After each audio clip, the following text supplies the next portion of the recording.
Hi everyone, welcome to MindBlend. Ever find yourself craving solitude over socializing? If you have, you're not alone. In fact, many people experience the same feeling, preferring their own company to that of others. Today, we're going to delve into 10 reasons why this might be the case. We'll explore the different factors that could make solitude more appealing than social interaction, from energy conservation to self-discovery. Rest assured, it's completely normal and relatable. There's no right or wrong when it comes to your social preferences. Everyone's different, and that's what makes us unique. So whether you're a party animal or a homebody, this video will offer some intriguing insights into the human psyche. Before we dive in, make sure to subscribe to our channel and like this video to stay updated with more interesting content. Let's start our journey into the world of solitude. Starting off, the first reason is energy conservation. Now let's think about social interactions as a battery. For some people, especially introverts, this battery drains rapidly during social events. Just like your phone's battery, your mental and emotional energy gets consumed during conversations, maintaining eye contact, interpreting social cues, and even just being in a crowded space. It's not about being antisocial, rather, it's about conserving energy. This is because socializing requires a significant amount of mental and emotional energy. It's like running a marathon without a break. So it's perfectly natural to recharge by spending time alone. This allows you to replenish your energy reserves and regain your balance. It's like plugging in your phone to charge after a long day of use. So, if you find socializing exhausting, you're not alone. Next up, we have quality over quantity. Let's dive into the world of meaningful, deep conversations. You see, for some, small talk can feel like eating a handful of popcorn. Quick, easy, but ultimately unsatisfying. They might find themselves yearning for a hearty, fulfilling meal instead. A conversation that is rich in substance and depth. Imagine being in the midst of a bustling party, surrounded by dozens of surface-level conversations. You might feel more drawn to that quiet corner, where a couple of people are engrossed in a profound discussion. There's an allure to the quality of those interactions, the exchange of ideas, the shared understanding, the genuine connection.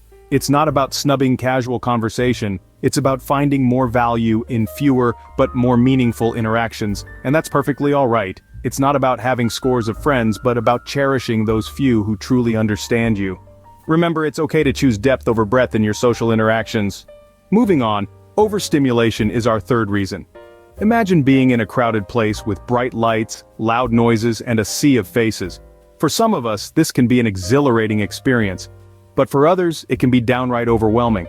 Our brains are like a sponge absorbing stimuli from our environment. Too much stimuli, and the sponge starts to overflow. This is what we call overstimulation. Now consider lively social situations, conversations buzzing around, laughter, music, the clinking of glasses. For some, it's a symphony of human interaction, but for others, it's a cacophony that leaves them feeling drained and exhausted. Their brains are working overtime trying to process all this information, leading to a state of overstimulation. It's important to understand that this is not a flaw or something to be ashamed of. Quite the contrary, it's simply a sign that you value your mental peace and prefer to engage with the world on your own terms. It's perfectly fine to seek calm and peace in solitude. The fourth reason is the need for personal space. You see, personal space is like a sanctuary. It's a realm where some people find their peace and tranquility. It's a place where they can escape the noise and chaos of the world, where they can breathe, think, and rejuvenate. It's not about being antisocial or aloof, it's about preserving one's mental and emotional well-being. It's about taking a step back, away from the crowd, to clear the mind and refresh the spirit. And let's face it, we all need that break sometimes, don't we? We all need that moment of solitude to regain our strength, to gather our thoughts, and to simply be ourselves. It's okay to crave that personal space. It's okay to retreat into your shell every now and then. After all, respecting your need for personal space is a healthy practice. Our fifth reason is enjoying one's own company. Now let's face it, there's a certain kind of bliss in solitude. It's in these quiet moments that we can truly hear our thoughts, feel our emotions, and engage with our own interests. There's the freedom to be yourself, without the pressure of social expectations or judgment. You can dive into a good book, binge watch your favorite series, or simply sit and ponder about the universe.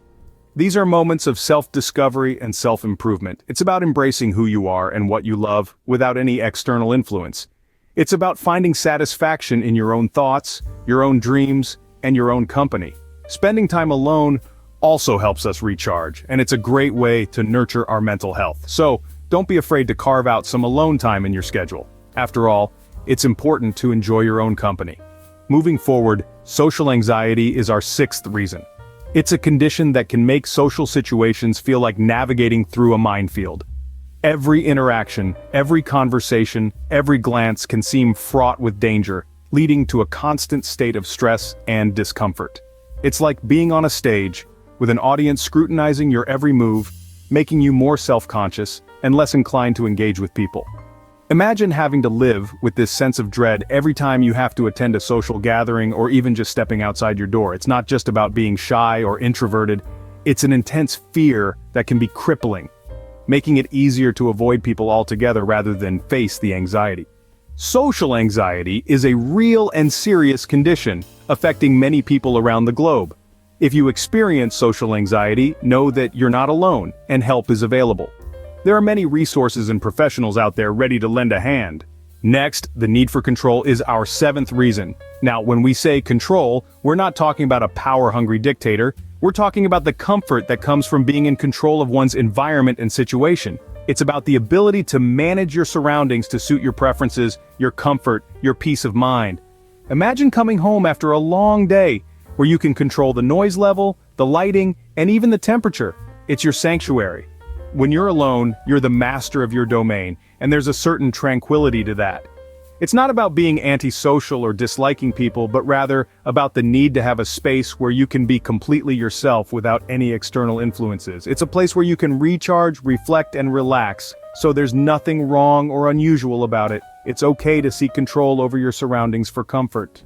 Our eighth reason is the introverted personality. As we delve deeper into the reasons why some of us prefer less company, introversion stands out prominently.